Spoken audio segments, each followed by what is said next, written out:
Next up, we have Mr. Bob Piton.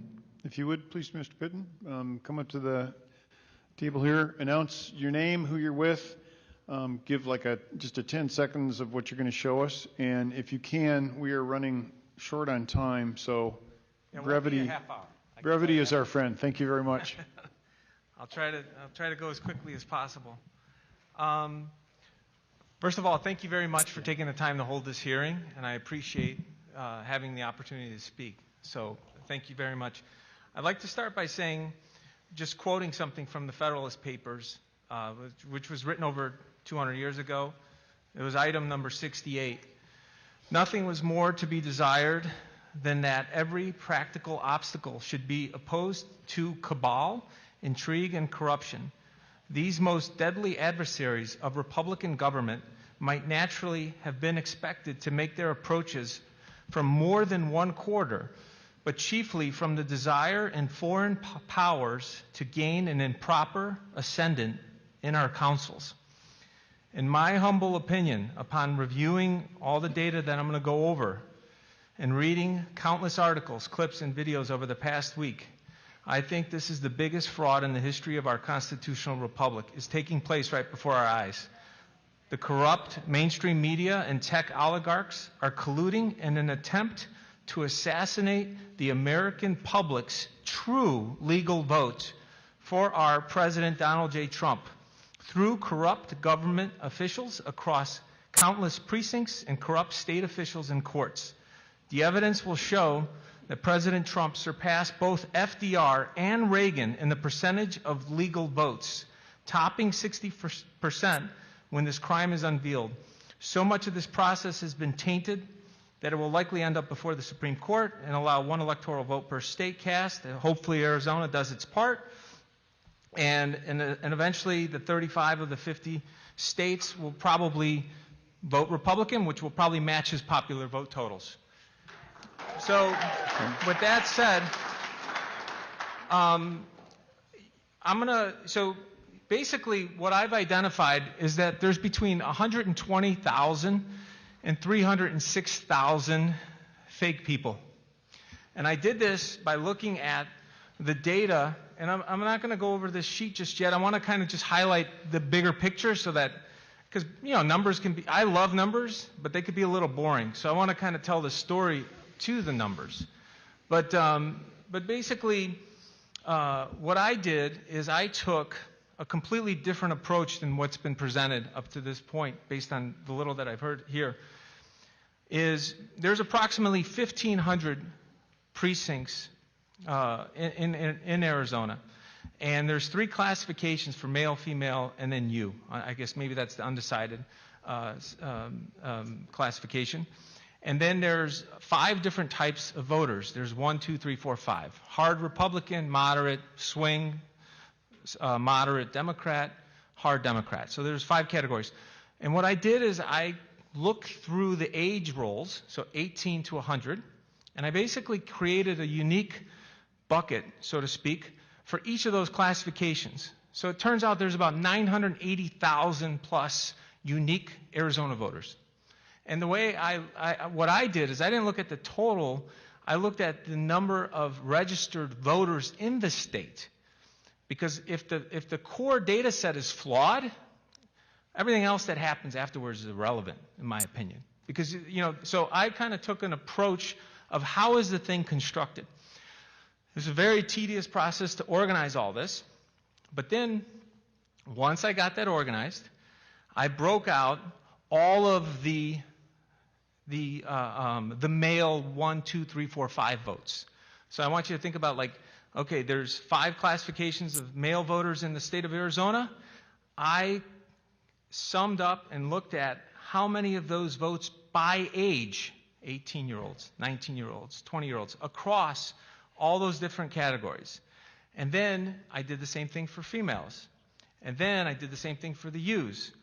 And this is, it was absolutely mind-boggling what popped out as a result of this incredibly tedious process. The correlation of men that voted in Arizona, so the first category, 1, you know, the number 1 voter versus 2, 1 versus 3, 1 versus 4, 1 versus 5, and then, making sure that all possible combinations of male voters was accounted for. The average of those correlations for male voters is approximately 63.83%. That makes sense because, people as they age, they're kind of random. They may fall into, maybe they're liberal one time, maybe they're conservative the other time. They kind of bounce around. And the variation, the standard deviation, is very high, as it should. People's life cycle changes. It's about 30%. So then I did the same thing for females. Now, I can ask a silly question, but I said no. My wife told me no jokes. But, I'll get to the punchline. Are women more predictable than men when it comes to voting? Are they more independent? Now, people's first answer seems to be, oh, they'll do more of what, their correlation should be higher. And actually, the opposite is true. They're at about 58%. So about 6 points higher, 6 points lower in terms of the correlation doing the same analysis. And that makes sense because most women don't want to tell you what they're doing when they go in the voting booth. So that's the joke. But anyways, so then what I did is I did the same thing for the U's. Now keep in mind, there's a total... Bobby, excuse me. When you say U's, you're talking about undisclosed, not Utes, as in U's. Younger. Yeah, I like that from my cousin Vinny. Hey, there you go. I'm glad you got the joke, Mr. The two Utes. So what is a Ute? But so basically, once I did that, there's 463,660 classified that I found under this category. I did that same analysis. Now keep in mind, the standard deviation for men was about 32.8%. For women, it was 35.77%. That there would be a lot of randomness through time across the aging process of human beings. With regards to the U, when I did that same analysis, 94% plus correlation. Let me say that again. 94% correlation. And I was like, this is insane. Like, this is like fictitious. It's like this. And now keep in mind, I came up with this by going through all 1,500 precincts and unbundling all the data age by age across their sexual, the M, F, and U, and then also what type of voter were they. So this is, and I happen to love data, so this was fun for me because I'm like, I have an idea of how they're cheating. I think they're cheating. So I'm going to test this theory out, and I'm more than happy to provide this to Mayor Giuliani. And so it was 94%. So then the next thing I did, I was like, oh, well, I want to see if something's wrong with the data. What should I do to make sure that I'm not wrong with this? Because I don't want to embarrass myself. So what I did is I took the buckets and I computed what does the distribution look like per age. So like, okay, how many? When I look at, hold on a second here. When I look at the buckets, how many U's are there in the first type of voter, second, third, fourth, fifth? And what I found is there's about 14,000 across time, 14,225, and on the type 1 Republicans. There's 122,203 type 2s, but what's fascinating is it's almost symmetrical on the type 4s. So 120,000. And I asked my son, I'm like, hey, what do you think in terms of the user? If you're conservative, are you more likely to go unclassified or just throw that in or fill it out based on your sex? He's like, you fill it out based on your sex. So it's like, so then I looked at that data and I found that it's a bell-shaped curve. So if you looked at the ages and you went from 100 down to 18, the curve of the data is a nice bell shape. In the middle is 186,202 swing voters. The wings are 122,000 type 2, 120,000 type 4, and 14,000 type 1, and 20,000 type 5. But here's the kicker. When I'm like, okay, let's unpack each year. So the 18-year-olds, the 19-year-olds, what's that look like when I do that? And I ran a max function. So it's like, obviously 0 is the min. And then what's the maximum number of U votes in any given precinct in Arizona? So fair enough. I trade in the markets. I like to see what's the min-max, what's the range. I run that number, and then I ran the correlation of the maxes versus the, hold on a second, versus what the average number of votes per age group took place, and I ran that correlation. And would you believe it? It's over 97%. So it's like, holy cow, I think I reverse engineered the algorithm that they're using to do these damn votes. But unless you're willing to create 980,000 buckets, you're going to have a hard time seeing it. Because everybody's used to doing the data, bundle it up. Only look at the type 1, look at the type 2, and this algorithm, basically what the data is showing, I think, frankly, this is a call out to our President Trump. Please, please, please do this for the entire country. I think we deserve an audit of every county in America after seeing this. And so basically, so now I'd like to go, before I even started this minutia project, that's what I call it, the minutia project. This took me over 25 hours to do. I decided, I like to look at metadata. So metadata, you guys should look into it if you don't know what it is. I don't want to get into a philosophical discussion about it, but metadata is, I said, okay, if I landed in Arizona, I want to understand what's been going on in Arizona before I say anything. And I pulled back, on your website, you have 22 years of election results, going back to 1998. So this is what's up here. And what I did is, I think I'm using this. Is that me? Okay. So basically, what I did is I went to the census, and I pulled the census data on Arizona by each county. So I looked at 2000, I looked at 2010, I looked at the estimate for 2019, and then you can see I calculated what the annualized growth rate of each county was, and then what the growth rate was from 2000 to 2010, which is column B. And then I looked at column C, which is, what was it from 2010 to 2019, and I extrapolated the data for one more year because we don't have the 2020 results. So I kind of went through this whole process, and I did that before the minutia, and I wanted to see, like, okay, well, what does the census say with regards to how many people are of voting age? So if I scroll down, you could see over here, right now, for example, 27% of Apache is under the age of 18. This is, once again, I didn't use any of my own data. I used government data. So if there's a problem, take it up with the government. So basically, I computed what is the number of voters per year. Now, keep in mind, since the census doesn't come out every year, I had to fill in based on the annualized growth rate between each census and kind of adjust it accordingly, because I don't want to just spitball it. I wanted it to be tied to the math and make sure that each year filled out. So then from there, I went in and physically typed in all of the reported eligible voters each year. Because I got to tell you, Arizona does not make it easy to standardize, to pull down the data in each county.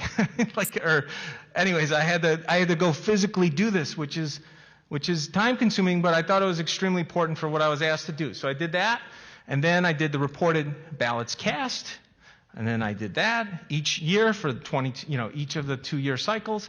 And then I typed in the number of precincts that were reported. And then as I kind of do that, I came up with reported eligible voters as a percentage of total population. Once I did that, registered eligible voters as a percentage of voting age population. So here's where it gets interesting. So I kind of did that, and I'm like, okay, I concur with Dr. Shiva that I think voting fraud has been happening in this state and possibly nationwide much longer than the past 4 years. I'm looking at the data, and it looks as though it's going back to at least 2008. What are you guys going to do about it? I don't know. Okay. It's above my pay grade. So If we have any more of that, we'll ask to have you removed from the room. I've asked several times, please hold your comments. We've been okay with some applause, but the purpose of this hearing is to gather information. Let me be really clear about that. Mr. Piton, if you can, I need to have you wrap this up within the next couple of minutes, okay? I will. I'll wrap it up right now. Can I grab one of these waters now? Is that all right? Beg pardon? Is that? Yeah, help Thank you. yourself. So basically, what I did is I looked at the 2000 presidential election, 2004, 2008, and I looked at all the eligible voters, and that's in column S here, and I said, okay, how many eligible voters showed up to vote in those 3 presidential cycles? Then I tied it to 2008, 12, 16 as a pivot, and I said, wow, it went from 79% in Apache to 86.93%. But then the change from the average of 2008, 12, 16 presidential cycle went from 87% to 99% of all eligible voters in Apache voted in 2020 is what the data is. You know, that's how many registered voters there are. It's like, what? 99%? So since I'm in a little bit of a rush, I went through and did that for each of the counties and showed what the results look like in each respective presidential year, the 3 years, and then the off years to compare those two numbers.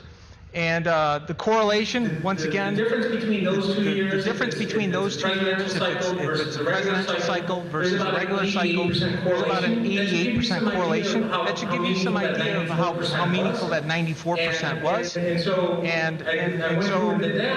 went through and did that. Same thing with the ballots cast as a percentage of the total population. Ballots cast as a percentage of Arizona population, and a couple of things I want to highlight since I'm running out of time.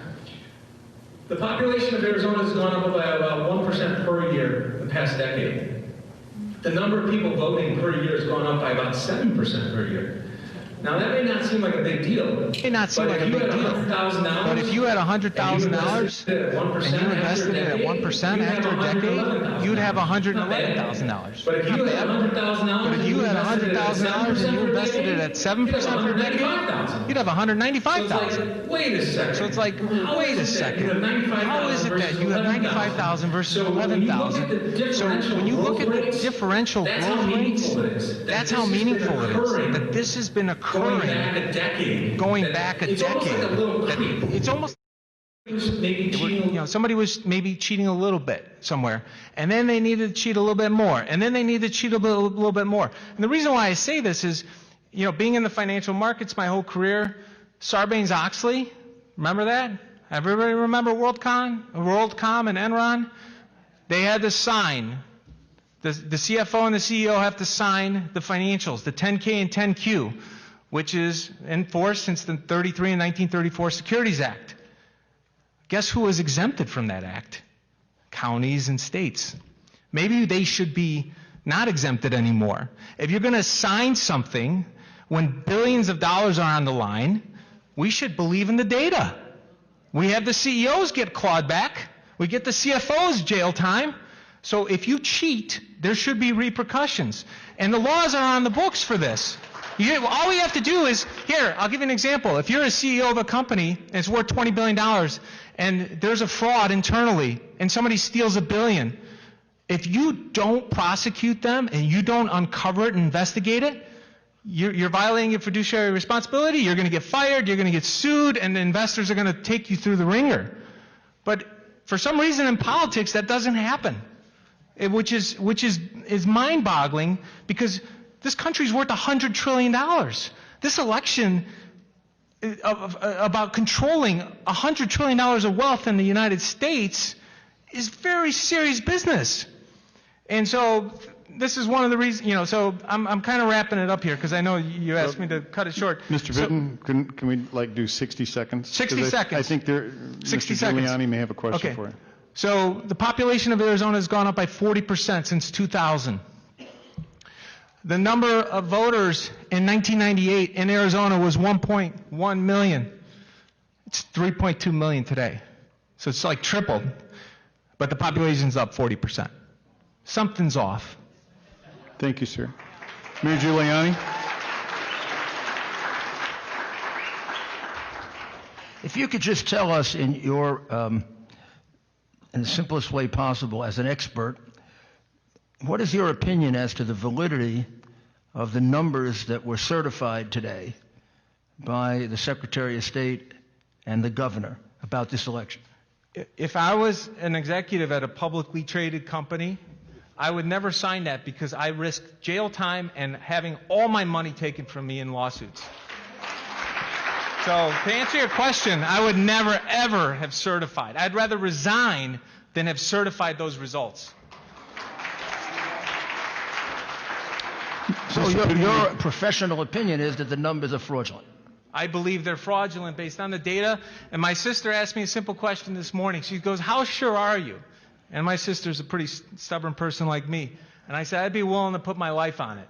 I'm that sure about the analysis, assuming that the data that I got from the state and everything else was accurate. So, if you're giving me all inaccurate data from everywhere, then, that's my only caveat. And could you tell us your professional background, please? I'm a portfolio manager. I have I had my CFA since I was 23. I got my MBA from Kellogg in organizational design and strategy. I'm working on a financial engineering degree at the moment. I like math for fun. I believe math is the language of the universe. And Well, thank you very much. Okay. Very helpful.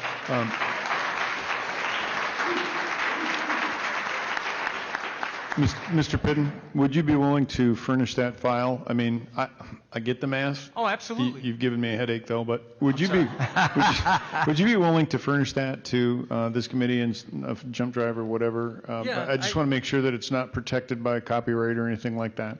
And if at the same time, I believe Mr. Giuliani would probably like to have This is the that. drive right here. You can have it. With this data here. We'd rather copy it, but thank you very much. That's fine. You can All have right, the drive. very It's good. on Thank you drive. very much, sir. Okay. We would too, sir. Okay. All right. Thank you very much. Thank you.